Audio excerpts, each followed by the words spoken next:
Hi guys, நான் உங்கள் ஆரம்பிங்க. இன்றைக்கி என்ன வீடியோ எடுக்க போகிறேன்னா ஒயிட் சாஸ் பாஸ்தா செய்ய போகிறோம்.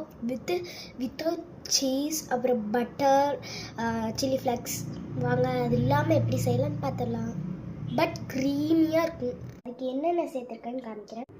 கொஞ்சம் பொடிசாக வெங்காயம் பாதி, அப்புறம் காரத்துக்காக மிளகாய், அப்புறம் பூண்டு, ஜிஞ்சர் உங்களுக்கு இஷ்டம் இருந்தால் போட்டுக்கோங்க.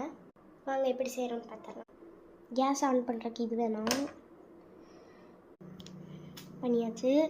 இப்போ 3 டீஸ்பூன் எண்ணெய் ஊற்றிக்கணும்.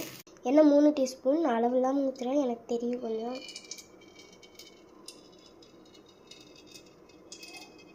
ஃபஸ்ட்டு பூண்டு சேர்த்துக்கலாம்.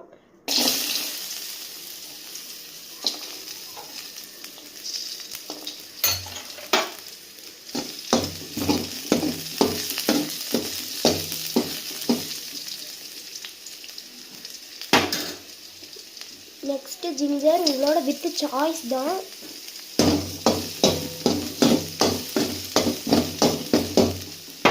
அப்புறம் மிளகாய்,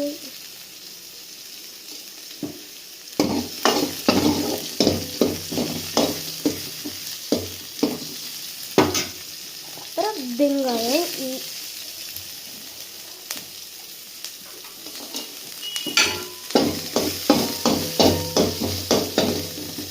கொஞ்சம் சீக்கிரமாக தாளிக்கணும்னா கொஞ்சம் உப்பு சேர்த்துக்கோங்க.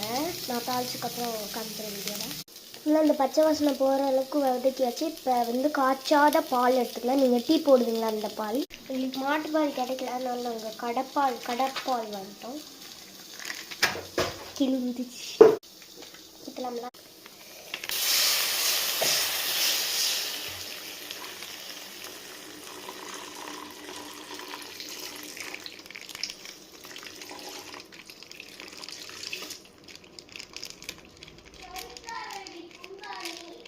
கருக்கலாமா.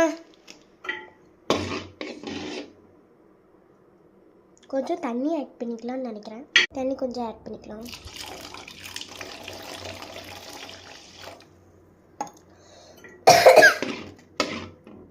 அது பொங்கி வரட்டும்.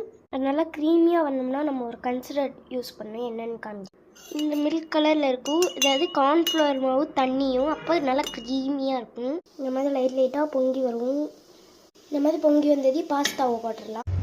இங்கே பாருங்க, செம்மையாக இருக்குது பார்த்தாலே. அப்புறம் நீங்கள் அந்த மைதா வாட்டர் ஊற்றிடலாம். நான் ஊற்றிட்டேன், உங்கள்கிட்ட சொல்லுவேன். Okay bye. நெக்ஸ்ட் ரெசிபியில் உங்களை நான் பார்க்குறேன். பாய்.